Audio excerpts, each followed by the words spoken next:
যে মেয়েটি, যে বীরাঙ্গনা মুক্তিযোদ্ধা নারী এই আজহারের বিরুদ্ধে সাক্ষী দিয়েছেন, আজকে কিন্তু তাকে জেলে যেতে হবে। কেন?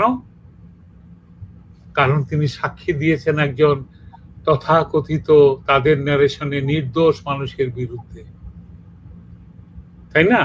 তো মুক্তিযোদ্ধাদের এখন বিচার হতেই পারে, তাজুল ইমামের নামে ফাঁসির আদেশ, দণ্ডাদেশ জারি হতেই পারে। হ্যাঁ, আর এমন একটা পর্যায়ে এসে পৌঁছেছি আমরা, মুক্তিযোদ্ধাদের বয়স আমাদের 70 ঊর্ধ্ব সবার।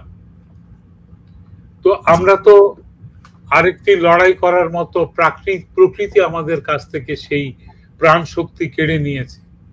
যেটা আমরা করতে পারি, আমরা নতুন প্রজন্মের কাছে সঞ্চার করতে পারি আমাদের আদর্শের কথা, এই বাংলাদেশের কথা। আজকে বঙ্গবন্ধু নেই, আজকে মুক্তিযোদ্ধারাও নেই, সৈয়দ নজরুল নেই, তাজউদ্দিন নেই, মনসুর আলী নেই, বাংলাদেশের মুক্তিযুদ্ধের 11টি সেক্টর কমান্ডারে যারা মানে প্রধান ছিলেন কেউ নেই, জেনারেল ওসমানী নেই, মানিকশ নেই, জগজিৎ সিং অরোরা সম্ভবত অতি বৃদ্ধ এখন। হ্যাঁ, তো সেই যুদ্ধ, 71-এর যুদ্ধ আবার ফিরে এসছে, যেন মুলতবি যুদ্ধ ফিরে এসেছে।